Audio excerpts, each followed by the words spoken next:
Bo día a todas y todos. Bienvenidos. Good morning, ladies and gentlemen, and welcome to this dialogue that's going to deal about how to reimagine a world that welcomes refugees more. The dialogue is going to be in English. We have simultaneous translation, so we're going to use English now. For coming to this dialogue that will be about reimagining a more hospitable world with refugees. My name is Keina Espiñeira. I'm a researcher at the Universidad de Coruña. I'm working in a research project about welcoming spaces, and I will be the host for this dialogue about this challenging topic. We are honored to have with us Joséphine Goube. Thank you for coming, Joséphine. Thank you. Gracias. So, Joséphine, she's a young woman with an impressive experience and career working with social innovation. She is graduated from Sciences Po Paris and the London Schools of Economics, and she is the co-founder and executive director of the Techfugees for Impact. This is a global international organization working on technological solutions with refugees. Joséphine, she is also technology advisor within the Norwegian Refugee Council, and she acts as an informal expert for the European Commission on migration reforms, migration politics. She has experience and deep knowledge from the ground, in the ground, working with refugees and migrants in the EU, at the European borders, but also inside Europe. And she has been nominated as one of the top 30 under 30 social entrepreneurs by Forbes during 3 consecutive years, from 2016 to 2018. And in 2017, she has honored as Digital Woman in France. So it's a big pleasure to have you with us. Let's start our dialogue asking for what is Techfugees for Impact and how this project came about, working with technology for looking for solutions for refugees. Sure. I wonder how many of you in this audience work with refugees? If you can raise your hands. We have one. How many of you know refugee people in your close friends or family? Or okay, a few of you. Okay, cool. Familiar with the topic? For some of you who are familiar with the topic, and those of you who are not, Techfugees is an organization that we started in 2015, and the context was that in 2015, Europe woke up to the fact that a lot of Syrians, more than usual, would come to Europe to find safety. It's nothing new for Europe to have refugees. We've had it for 1,000 years. But this time it came as a news and as a picture. If you remember the picture of the little baby alien on the beach, which moved Europe. It was not the first time that a baby died on our shore as a refugee, but it was the first time that it made the headlines. And at that time, I had built a startup helping migrants, economic migrants, move to Europe with visas. And I had been looking at the ways we could build also a tool, a digital tool for refugees, because there are 2 different things here we're talking about. There is chosen migration and there is forced migration. And when we talk about refugee, we can talk about refugee as a status, administrative status, but we can also talk about refugee as a lived experience of refuge. And so Techfugees came to look at those who are forced to flee, because if they don't look for safety, they will die. And this is something different from economic migration, which is someone who's trying to get to another place to live a better life, but they've chosen this, and the threat is different. There's no threat of death. Remember 2015, so I said people came to Europe. And what we realized is the situation is very different in 2015 from, for example, refugees in the 90s. 93% of the people that came to Europe at that time who were seeking refuge had mobile phones, some of them smartphones. And this is a tremendous change in the life of someone who's looking for safety. Let's go back in time. Imagine in the 90s, we had Kosovo just blowing up, and we had people coming to Europe. They would take the roads. They wouldn't have a phone on their pockets. They would walk. They would keep hands together because they wanted to stay together. If you would be divided, then it would be just, you would maybe not find the person again. So you'd stay together, you'd go to a place, and you'd find maybe a telephone that is fixed. You'd call to try to phone someone, somewhere in Europe, somewhere in ex-Yugoslavia, and you'd try to get in touch maybe with your family. Now, step forward 2015. I'm on the boat, I have my smartphone. I put my location on WhatsApp to say, hey mom, I'm taking the boat. I am hoping not to die. My mom can, from Syria or from Greece, look at the boat, how it's progressing. If there's any problem, I can call and say, hey, this is happening. And what I'm telling you right now is a live story of friends that have been on that boat and just WhatsApp so that the Coast Guard could just come and save them. So you have to imagine this is like it's completely different landscape for someone who's seeking refuge right now because they have a talkie-walkie in their pockets and they can inform in real time people so that they can just help themselves. And so we started from there. We're like, there's no way we're going to help refugees the same way when the way they help themselves is not going to the Red Cross or going to a local NGO or asking to people. It's by handing their phone and asking for Google to help them. So we started going on the ground and asking those seeking refuge, what are you looking for? How can we help you just stay safe and find that refuge? And so we looked at ways they would access their phones and find information so that we build Techfugees. And I think it's, for me, really important to tell you like the philosophy and the intention behind the organization that we've built is to reflect on what does it mean now to be someone who's looking for refuge and having a smartphone in my pocket. Sorry.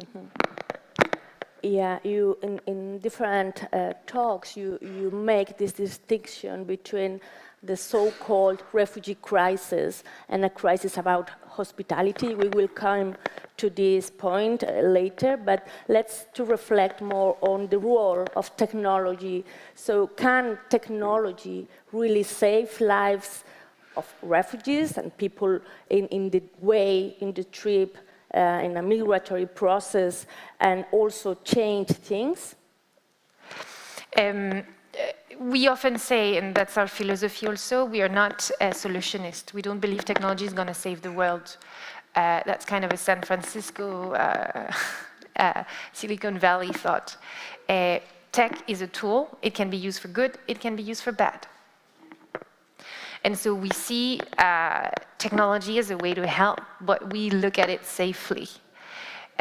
So we have smugglers using really well those technologies to move people around. We also have Bashar al-Assad having lots of people going online to find those people that have come out of Syria to kill them. So technology is a force for bad, and it's a force for good. And so the way you're going to think about technology is how do you make it safe? And I think it's a very different discussion to have with the technological sector that is led by Silicon Valley, because in that world of San Francisco, data is really important, because data is monetization and money. And so they live in a world where they collect data and they sell it to someone. The world of refugees, of people with refugee status, is a world where their data and personal data, Could you please take up the ring? Okay, that's why. I will take it off. Parfait. No? Both? Okay. Better. I can move now. I was just like very stressed. Yeah. So there's two things that are different when you're building technology for people that are vulnerable. The first thing is the reason why they are threatened of death is because of who they are. So you're not going to collect information about that very thing. And so it makes it very difficult for tech companies to make money out of those sort of consumers. So that's why it's a landscape that is very difficult for technology companies to invest, but also very hard for them to understand that you can't do what you would be doing for other consumers. And the second thing also is that technology is not always high-tech. You have to just think low-tech, right? So I'll give you an example. The first few days of our organization, we brought refugees, NGOs, and tech companies to talk to each other and understand their need on the ground. What do you need so that you are safe? And one of the things that some refugees and NGOs on the ground in Greece told us is when we arrive, we don't know where to look at, and we can't find the refugees and inform them because they go on their mobile phone and they go somewhere else. They take an Uber and they say, we want to go to Germany. That doesn't work. So what we've built with that group of people is we've built when you go to an airport, you look for Wi-Fi and you get a first page that is the airport's page, right? And they ask you for your data. Well, what we did this time is that when you arrive at the shores, you can go onto the Wi-Fi and then you get a splash page, as we say it, and they ask you for that language you speak. So it could be Urdu, it could be Arabic. And at that point, when you speak Arabic, they say, you are here, and if you need shelter, you should just click here if you're looking for help, if you're looking to blah, blah, blah, blah, blah. And so that's the first response so that people can find safe information that is not trying to abuse of them. This product has evolved over time and you can find it online. It has a Facebook page so that people can understand better who's providing the information and also discuss with the people informing them, because when you're someone who's seeking refuge, you're going to be several times abused, people are going to scam you, and so you never really know if the information that they give you online, because it's not physical, it's not someone, you don't know if it's trustworthy. So social media plays a really important role when you want to deliver technology to refugees. Hence why, and I say it to all technologies that come to us saying, I have this amazing application I want to build for refugees. First, why does it have to be amazing? We don't need amazing things, we just need things that work. And we need things that are safe. And we need things that can plug to social media, so there can be an insurance that someone can see who's behind it and if there's a sort of authenticity behind it. So really, it's a tool. It can be used for good and bad, but it has to be put simple and accessible. Also, and obviously, someone who is on the way to a country will have difficult access to 3G, 4G, even Wi-Fi, and they will not use so many applications and take the time to download applications. So you need to think of all these things and how to make it accessible. It could be just a bot on WhatsApp. And I think it's really important to take technology out of its pedestal when we think about technology for vulnerable people and look at how do we make things at scale that are safe and simple. Mm-hmm. Yeah, you are mentioning important points, accessibility, also the control of data and how many actors are interested in controlling data, from enterprises to governments themselves, but also in terms of the rights of migrants and refugees, how you have control through this technology and the applications Techfugees develops to keep safe, to maintain safe the people, the lives of people, and also if I'm wondering if you have a sort of ethical principles within the project or basic guidelines in terms of ethics. So basically, at the very beginning of the organization from 2015, 2018, we went on the ground in different countries, in camps, outside of camps, because what you need to know is only 20% of displaced persons live in camps. Actually, 80% live in cities. This is where they are mostly.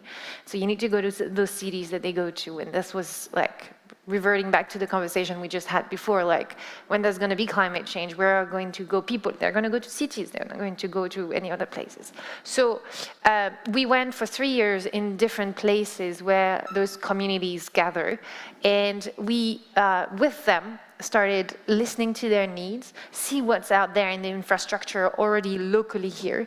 And as we went on, we saw patterns, we saw common challenges, different ways to answer it given the social, cultural layers. But we came up with 8 guiding principles, and those 8 guiding principles are on our website, and they say basically what I told you already almost is you build it with them, not just for them. So you can't just have an appreciation of refugees from what you read in the media or what you see in data. You have to also be with the people to understand their use of technology. The second thing is you need to not collect data if it's not useful. A lot of people will want to collect data for the data's sake, but is it really making your technology better? Does it improve marginally or does it improve greatly? Well, we think that most of the apps you can produce, like the one I told you, the website that just goes, you only need, you don't need the IP of the person, you only need to know their language, right? You don't need to know what their name is, what their age, whatever. So don't collect data if it's not really essentially to run the technology. Other questions are related to solutionism is, obviously, and you said it before, and we'll go on it, we're not dealt with a refugee crisis here. We're dealing with a hospitality crisis, at best, in Europe, right? A third of the population in Lebanon are refugees. Are we at that stage here in Europe? Not at all. So I think they can talk about a refugee crisis. We are a bit arrogant when we say that. We're like changing the frame. Right. The frame is a hospitality crisis, and so you understand that what we can do with our tool technologies to fix a bit and make it a little bit better, the system, and try to just like save lives and less suffering. But at best, this is a political issue, and the solution comes from politics. It doesn't come from tech.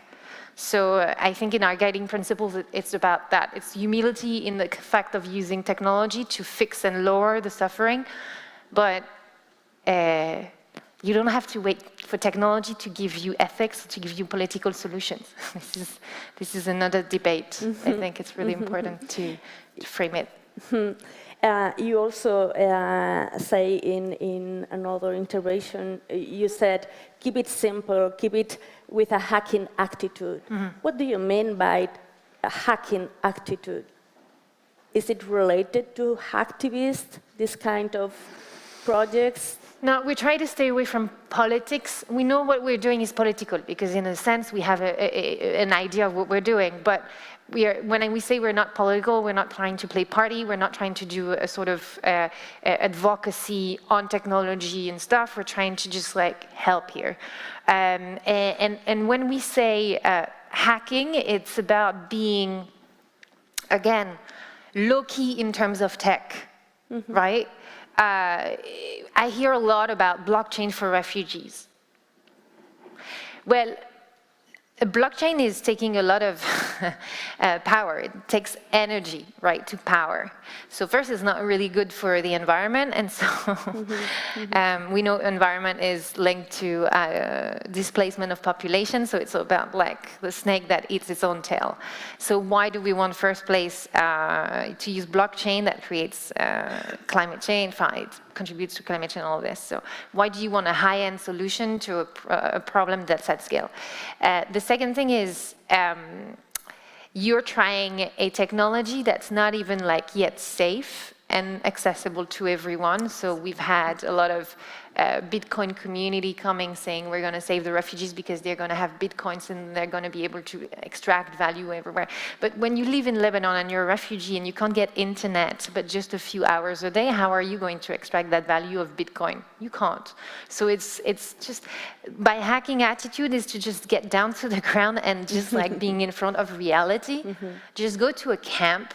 Just go to a center where migrants live, talk to them, and just realize that what they need is simpler than what you think. You're not here to save the world, you're here to contribute to less suffering, and that's it. And that's that sort of just think simple solution at scale. That's what we mean. Yeah, we want to remove the bit of the hype and look at practical solution that can take, and really like the one example I gave you of the splash page that exists in every airport in the world is a simple solution that helped a lot of people. But some people thought that it would be better to create an application related to welcome to Greece. How many downloaded? 0. And they put in the camp like download this app. Nobody would download this app because this is not how it works. So it's about being in tune with what the use of the people on the ground is to deliver that information. I could provide many other examples. Another one was, so in South Sudan, at the border of South Sudan, Kenya, we did a hackathon, so we call them hackathons, where we bring engineers, they're refugees or non-refugees, we bring NGOs, and we have them discuss about what's the local issue. And so one of the local issues that came up at that camp, which is huge, there are 80,000 people there living, and most of them have lived there for 19 years. So some were born in the camp, some just married, some died. So that camp is their life, it's their city. And they said one of the main challenges we have is the health challenge, is most of the women who get pregnant, and they will have 7 babies in their lifetime on average, might die while they give birth because the Red Cross doesn't come. They come, it's too late, the babies are born and they're sick and all of this. And so we could have gone through an approach of like, oh, let's have them educated about pregnancy and have them regular checks and all of this. That's a way of thinking that's a bit like telling them what to do and how they should think. It's a bit condescending. So instead, what the local people said, it was like, well, what would really work well is everybody's got a phone in their families. Once the person is pregnant and identify as pregnant, what would be good is you get their number, you get an idea of when they're pregnant, and then you get an automated text every month that says the Red Cross offers you a free food and a check if you come to the Red Cross Center to just check on your pregnancy, but you'll get free food and also other stuff for your health. And that works. And it was not just downloading an app on every mobile phone in the camp to just inform them about their... No, it's just simple things that work and talk to people and to... It's being pragmatic. I'm trying to, I guess, suggest. Yeah, looking for real solutions after having this listening, the importance of listening people and knowing what are the common needs in the concrete communities. Yeah, and thinking also in terms of social innovation, you also mentioned some alliances you have, like NGOs, lawyers. What can you tell us more about this kind of alliances? Sure. So as we went through our work, as I told you, we realized one thing is we wanted to find a problem that would be the same in different places that we could just like get a hinge at and just like sort of scale a technology or a solution. One thing that we saw is a lot of women refugees across Europe are unemployed.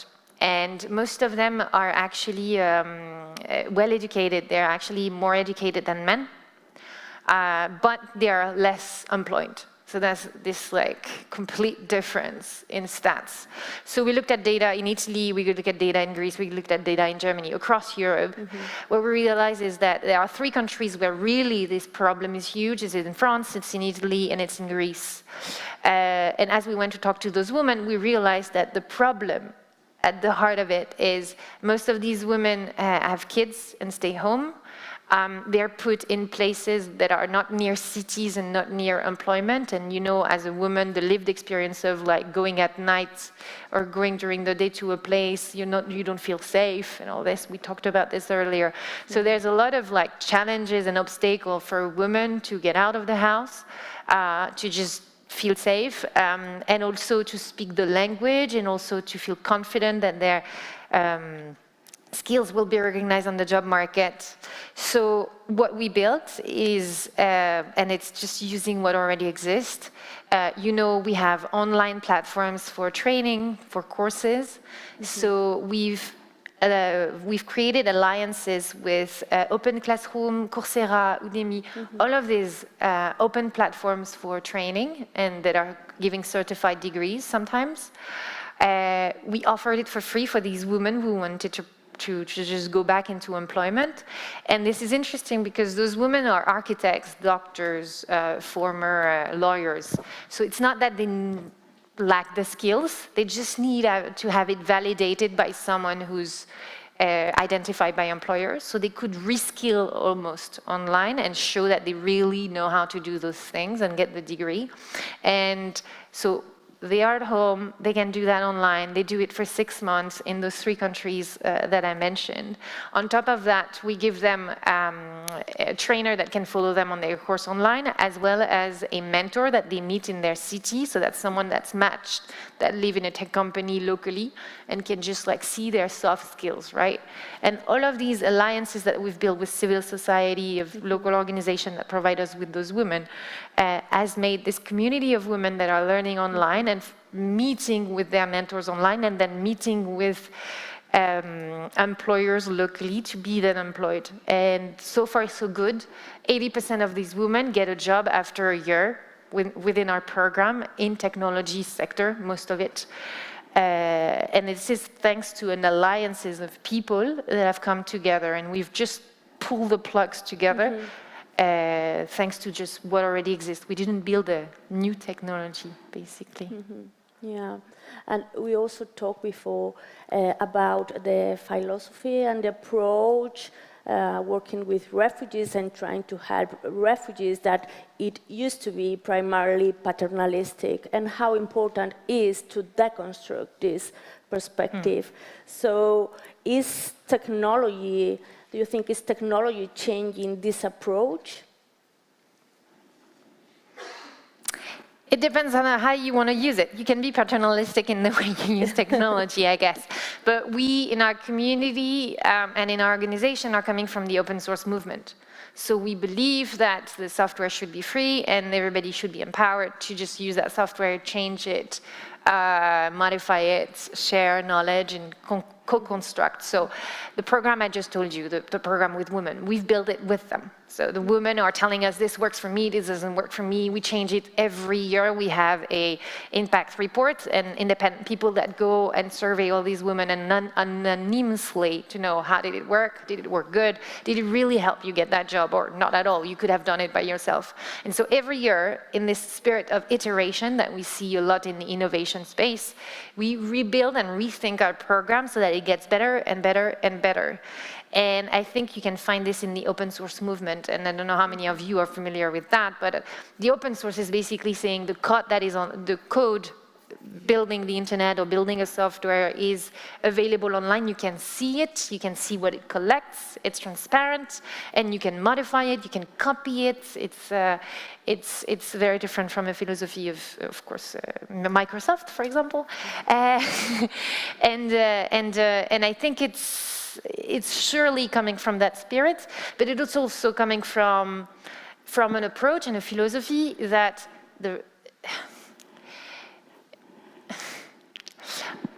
on my team, I have people that have a refugee status. So what? you know. They're here because they're good at their jobs. And what I'm trying to say is we should be looking at us versus them. We should be looking at how do we make the world more hospitable and more working together, because that's the thing. When you look at and this is why I insist on those words, is like, this is not a refugee crisis. The problem was not created by refugees in itself, and it's not like we fix the refugee crisis and there's not going to be any more refugees and there's no problem.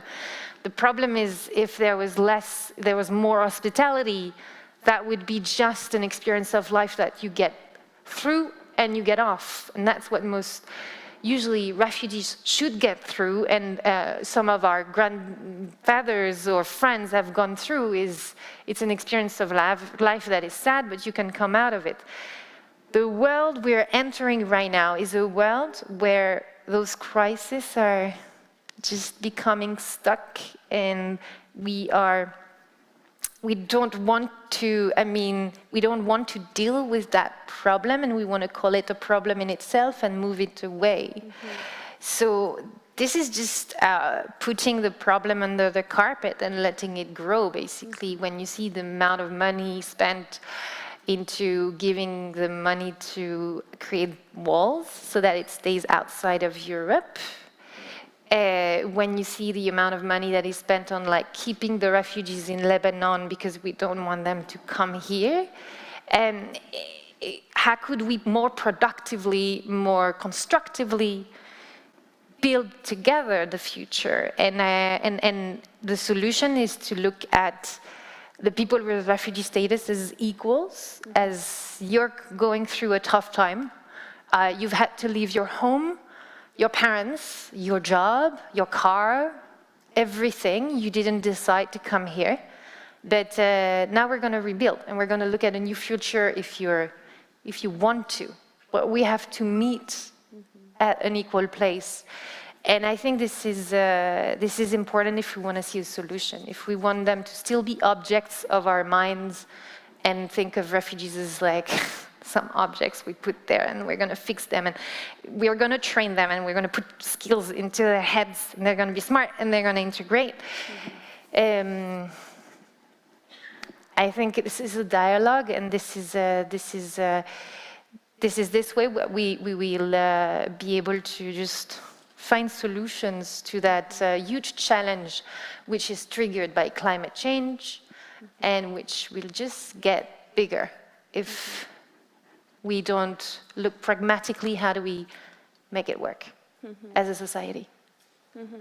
And you mentioned this powerful idea of empowering people, and I think perhaps this is something basic in Techfugees, how to empower people, that it means to have this kind of equal dialogue is quite complicated. How to overcome all differences from racial hierarchies, class hierarchies, gender hierarchies. So it's a huge challenge we have as society in terms of becoming more hospitable, but also how to, I came back to this concept of deconstruct, how to deconstruct this kind of relation with refugees and migrants from this point of view of the superiority and this paternalistic attitude.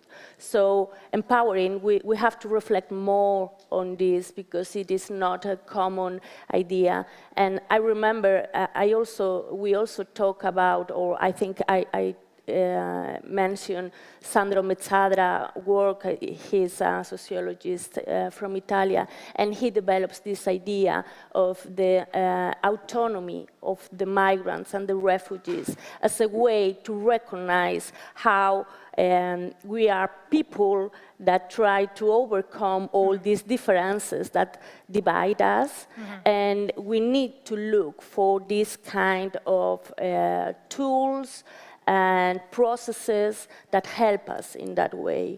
So I don't know if you also consider this dimension of the autonomy of the people, because I'm not sure to what extent technology can let me say, liberate us or to give us the opportunity to be more autonomous? First, let me maybe should have done that from the beginning, sorry. Define what I say by technology, and I guess it's smartphones, it's internet, it's anything that's digital today and that is being used by a smartphone. That's, I should have scoped it. This is what we mean by technology at our organization. And by those, we believe that they can provide agency. They can have you just feel more empowered because you can have access to information, you can have access, you can do actions. It's really important, and I go back to the topic I just told you about.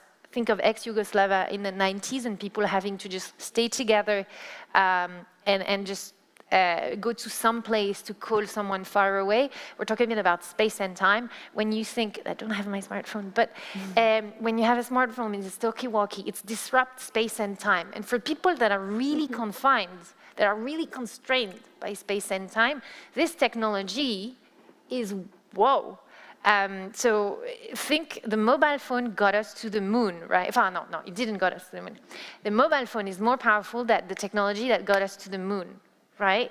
And we can't think of ways to get it to help people. It's just like, we're not thinking of all the potential of this. We're really not digging into what it means to have this thing. But the refugees themselves, they are smart enough to understand what that means for them. And they don't need to, they don't wait for us to tell them, right? They have the smartphones. When I talked to you about Kakuma camp in South Sudan, Kenya, the number of them that are on their phones, they're on Amazon, they're getting things delivered on Amazon, they're using M-Pesa, which is, they don't have like cash, they use their phone to pay. Before we said that technology, future is unevenly distributed, technology is unevenly distributed, it's about digital literacy, right? So, yes, we have to refrain from the idea that we have the technology, they don't have it, and even if they had it, they wouldn't know how to use it. They live in a place where it's constrained and they can see really what the power of this is, if they want to, if they can. So we need to really open our eyes to that. And this is why I love working with the people I work with, because everybody is on the same page that we're not using so much of the potential that is out there. We're just trying to find the newest, shiniest technology when what we already have is already very powerful, and we should optimize that for the very people that we want to serve. And to go back into the empowerment, it's always a paradoxical term to use, because the very women we help are already empowered. They came to France or to Italy or Greece by themselves with their families. They really have this sense of like, they are some of the ones that were the wealthiest and the sort of like most educated to come that far. The others will have stayed in the neighboring countries where they're coming from, because obviously if you know of people with refugee status, the last thing they wanted to do is to leave their own homes. This is the last thing they wanted to do. And so they're trying to stay as close as possible to where they are so that they can return. That's the one thing that they don't tell you is in the media and all this, those people didn't want to go far. And if they had to go far, it's to really flee away because their families or language or like, this is where they think that they can go because they have the resources, they are smart enough or have enough agency. So I look at those women and I listen to those women every day because they are the ones that are telling me how they use the tools we give them to empower themselves, because they are very empowered already. So I'm almost like just watching and listening every day to these to people to really see the potential. I'm half discovering what's possible through them. And is this a way to measure the impact of your work? Listening people and seeing how they use your So as I said earlier, we are very dedicated to so we're pragmatics. We research before we go into anything. We listen to the people, and we really try to decide what is the real need, not like a fantasized need or what we think is the problem, because that gets us stuck to, like, we think the problem is this, so we're going to find a solution. It doesn't fix the solution, but it really like goes into our mind and narrative that it really is the solution. So, for example, I often hear, and I disagree with that, and we can disagree, but I often hear like, people don't know about refugees, you should tell them about the data, and if they knew the data, then it would be different. I'm like, I don't think so. I don't think the problem that is people don't know the data. First, yes, maybe they don't know the data, but if you would give them the data, would they react differently? I think we're on an emotional layer. For a lot of people, this thematic is very emotional. And so this is me coming from Calais. I live by Calais in France. I'm coming from there. And I can see that the people in Calais are not against refugees. But what they say, if you listen to them, they're kind of against refugees. Why? Because this is a very poor city. And you have all the journalists in the world coming to photograph the refugees, but not talking about the people that live locally. And the government puts more money into the police or the association, the charities are helping more refugees than they're helping the local people. So we're talking about like a feeling of injustice, a feeling of not being seen, a feeling and an emotion that is, you're helping refugees more than you help us. How can I feel secure in that world where I pay taxes, or I did pay taxes and I was born on this soil and I'm not protected by the state? Well, the state doesn't really protect the refugees in Calais, I can tell you, because what they do is really bad. But, bad, it's just not nice. It's really disgusting, actually. But we need to go to the core of things. And so we, every year we have independent reviews from people who go and look at how did we define the problem that we're trying to fix? Is it really there in the data? And then interview the people we help, and then give out a report on like, is it really fixing? Is it fixing? Is it really contributing to solving the problem? And I think for any organization, and some of you might already work in charities, the principle of a charity, and I'm sorry to say this if you already know this, but the principle of a charity is not to make money, it's to make impact, right? And how do you make impact? You have a theory of change. And the theory of change is you say, if this charity organization was not there, the problem would get worse or wouldn't get better, right? And you have to prove this. Like it's, as an organization, we're not, we are trying to serve and we're trying to be useful. If one day we realize that what we do is not really contributing to some positive change, it doesn't get things better or get them to not get worse, then we'll just stop. But so far so good. Does it happen? It happens that we get bad reviews, obviously. It gets bad that we get the people saying that this thing that you did just doesn't work, it doesn't move the needle, and then we have to stop. And it's always painful, because we're like, but no, really, okay, it doesn't really work. It doesn't like, and I'm trying to find an example of this.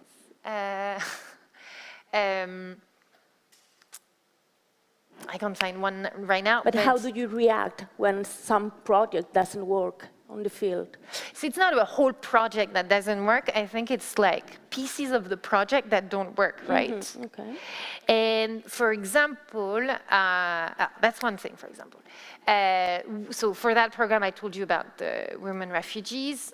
So we had assumptions that the problem was the kids. They had to take care of the kids, so we paid for all babysitters from these women so that they could dedicate their time on the courses online. And this proved to be working, right? This proved to be just like really efficient. It's actually funny because the women, at first they're like, no, I can take care of my kids, it's not a problem. And then you pay for a few hours of babysitting and they're like, can you more? And so this works.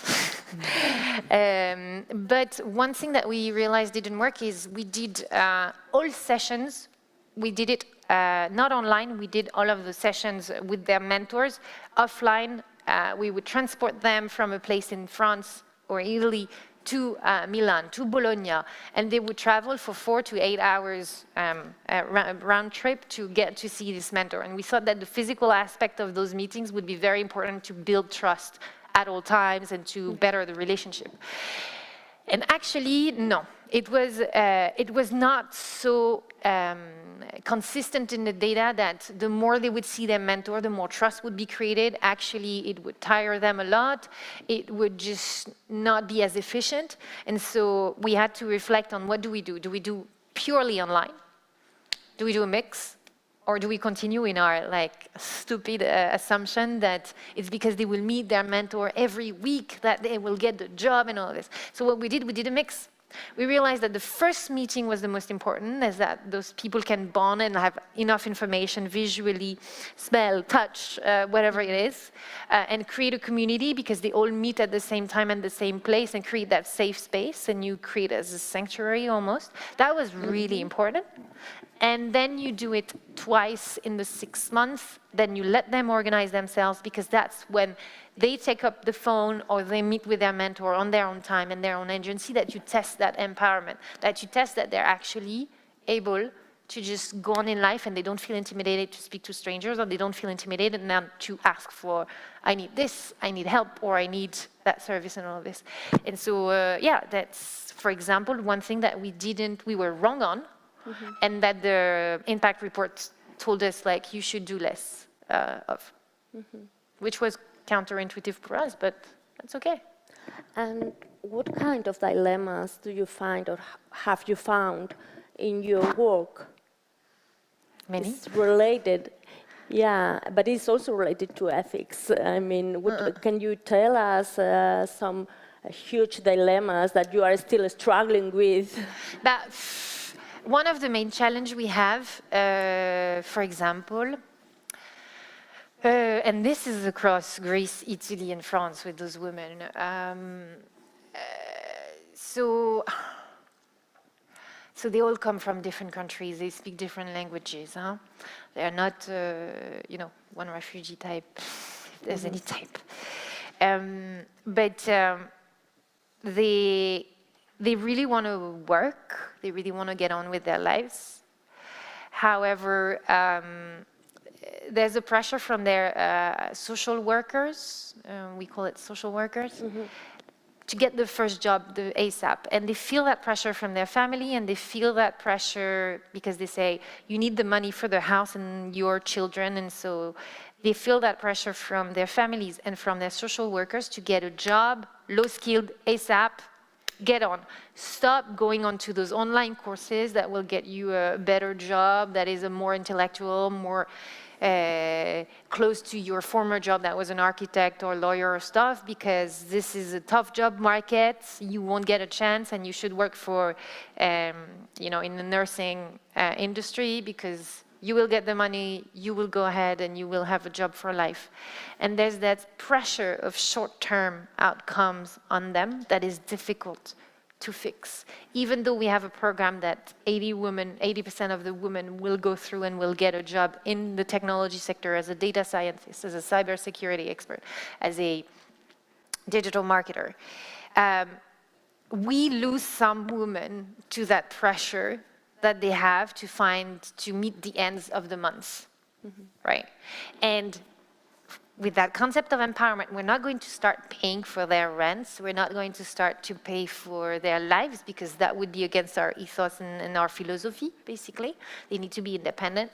But how do we make it so that they don't fall out on that pressure to take the first job that is given to them? And that's always when we can extract that woman from that short-term pressure that we feel the most useful, the most impactful, is when a woman says, with your program, it was the first time that someone asked me not to do that job or do this, and said, what do you want to do? Getting me back that agency of my own desire, my own wishes, and then looking at me as if I'm capable of doing this. And I think this is always the best compliment we get from those women, is You gave me that chance to believe in myself. You gave me that chance to have that agency over where I want to go. And we've had a few women, for example, getting various job offers, like 3 or 4. And when you get 3 or 4 job offers, there's something that happens to you. It's like, I have choice, and people want me. And it's powerful. It's very powerful. So that's also why we made the choice of not finding the job for the person before they enter the program. They don't enter the program and there's a job secured at the end. They have to find it. Because if we want this to be sustainable, they have to just know that they found it themselves, and so they can find it again. It's really important. It is. And so just anecdotal, sorry. But it was interesting to see that woman who had gotten 4 job offers picked the one not that paid the best, and that was on the best contract. Actually, we were like, why don't you take this one? It's like double pay, better job, better contract. But it was in Paris, and she lived 2 hours away with her family, and she had been living there for 5 years. And she said, I don't want to disrupt the whole stability that I had gotten here. And so I want to start with a local job that pays less, but I don't have to move my whole family. In which countries do you have this project? In Greece, Italy, and Spain. We're looking at launching it to new countries, but we need to consolidate now. These are the 3 countries where you have the most refugee women who are unemployed. In other countries, there's a lot of less women, or there are lots of women, but they're helped with local association, and it works pretty well, so why would we go? The job is being well done by local, and we could just like learn from them. But we're looking at ways to deliver the program at bigger scale if the need, again, pragmatism is like, will our program work in Spain? We've had asked from donors like saying, you should come to Spain, you should do it in Spain. We're like, yeah, but we have a feeling that it's probably not needed, and we look at data every year to reassess. Will we launch in Barcelona? Will we launch in Madrid, where a lot of Venezuelan ladies are looking for jobs and they're educated or non-educated? And so we don't know yet, but this is it for now. Coming back to this idea of we are not in a refugee crisis, we are in a hospitable crisis, particularly Europe. So you mentioned that how important it is to reframe the migration debate. And I'm wondering how we can reframe the concept of hospitality itself. First, I'll go back to my to the example I made about Calais. We can't talk just about refugees. We need to talk about the local people and how they work together and how they're going to get a win-win situation for each other. That's the first thing. The second thing, in the same lens, the same idea, we move away from any idea of victims or heroes, because that would be just doing the opposite, but exactly the same. When you enter in a binary debate of like, the extreme right thinks that they're taking our jobs or that they're like costly for our society, and you come with like, but they're not costly, look, they're bringing so much money and they're heroes and they're victims. You're absolutely reacting to what they say, and you're not advancing the debate, because it's about like who's right and who's good or something, or like they're bad and they're good. No, we all have good and bad aspects. In refugees, you have all good and bad people, sorry to say. And so, again, in this idea of pragmatism, we should move away from a debate that's binary. We should move in a debate that looks at the future, that looks at everyone. And I think whatever we build with Techfugees as a technology, I told you the technology, or the program we do with women, they could be done with other women who are vulnerable and just like get out of, for example, other social issues, right? Why wouldn't you be able to use what we've learned with refugees for homeless people? Like there's an idea of, I won't say that it's going to be the same problem. I don't think that the problem that homeless people are experiencing is the same as refugees. I think they're very different in that aspect. but how the idea of accessibility over the phone and the short-term approach to life in this lived experience tell us about how we can help homelessness. So we should think of people with refugee status in our societies as also people that question our society and how it works, and that if we serve them, how can we serve other populations, and how can we serve them that they serve the local population. I've seen interesting projects around recyclable plastic or organic food around refugees, is those sectors that are just don't find enough, how do you say, labor shortages that are from the future, found they are like sustainable jobs.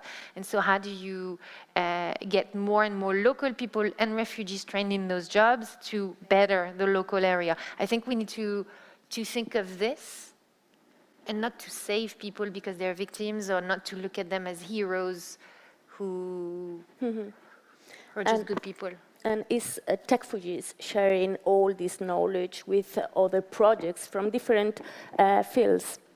Yeah, everything is online. We try to produce those impact reports are available online because we want everyone to know what we're doing, where we sort of fucked up, and what we're really proud of. Yeah, we're trying to, the word open source, but it's difficult to translate knowledge that is practical experience by open sourcing it. But we try to blog about it. I come here to speak about it, and we're always accessible to that. It's about sharing what works, what doesn't work, which is really important. We have a few minutes.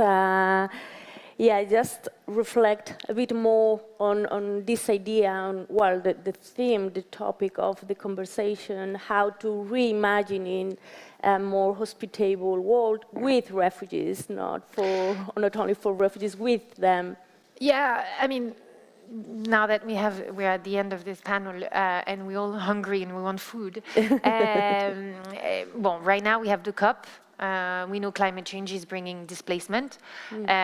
So we can talk about the future of displacement, and you have different numbers from the World Bank that says that 150 million people will be displaced by climate change, or 1 billion, right? That's those big numbers. Like in between 150 million, 1 billion, we don't know what's going to be the exact number. But let's talk about the present. So 2/3 of forced displacement today is due to climate change. Today. So we don't need to talk about the future, it's already happening. This is not happening across borders. When people are displaced right now by climate change, they don't really go to another country, they go to a city. We talked about it earlier. But let's look at this because it's happening now, and we know more is going to come. It's going to be interesting. I mean, it would be so sad for Europe, who's experienced this flow of people that came in 2015, and we already see it right now with the Afghans, as they were afraid that a lot of Afghanis would come, but they're going to stay at the borders, really. And there's so many things I want to tell you. Okay, sorry. I'm trying to order my thoughts. So it would be so sad for Europeans not to have, we have not learned from, I don't think our elites have learned so much from 2015 for the way they react to the Afghan, Kabul crisis, I don't know, whatever situation. But I think the civil society and the charities that I see every day and some of corporations that are working with us have learned a bit, and this is getting better and better. So we look at this as a way to solve to help and contribute. But what's for sure is in the next 10 years, and it's going to be so sad when it happens, but it's most probable, when we're going to have a big flooding from the Danube in Europe, right? And we'll have Romanians and Bulgarians and have to leave their places because they will be inhabitable. They will be displaced, right? It will happen in Europe. And when Europeans are going to be displaced, they're going to be like, we need to find solutions. And I hope by then that our organization and all the other organizations and civil society will be equipped, because we will have lost time to find solutions and tools to deal with that, because it's going to happen to Europe. And once we become the refugees, then it becomes important to fix, not before. So I hope we get to build tools and we get to build resilient societies before it happens. But I'm a bit pessimistic in that sense, that I don't see it coming from the top, but I see it coming from the ground. And lastly, maybe on Afghanistan. The biggest displacement on Afghanistan is not happening because of the removal of the American military and all the other Western military, right? It's happening. Yes, we've had a few thousand leaving, but really right now there's a drought in Afghanistan, and you can be sure that people are going to move because they can't eat, and that's going to be the main source. But nobody talks about this because there's no images of climate change, as we know. And I'm repeating all the other speakers. There's this silent displacement that's happening, and we need to put money and focus on this. And I think this is for us our biggest challenge: is how do we care for more and more and more displacement in the next few years that doesn't get to be caught by the media. It's going to be a big job. It is. And we're going to need a lot of us to work on these issues. So anyone who works on resilient societies and on mitigating the climate change is important in that fight, because we're fighting the same fight, I guess. Yeah, all the challenges we are examining and discussing today and yesterday and tomorrow. So all of this is intertwined. Yeah. And so I'm really glad to be here. Thank you so much for coming, Joséphine. Thank you. Thank you very much.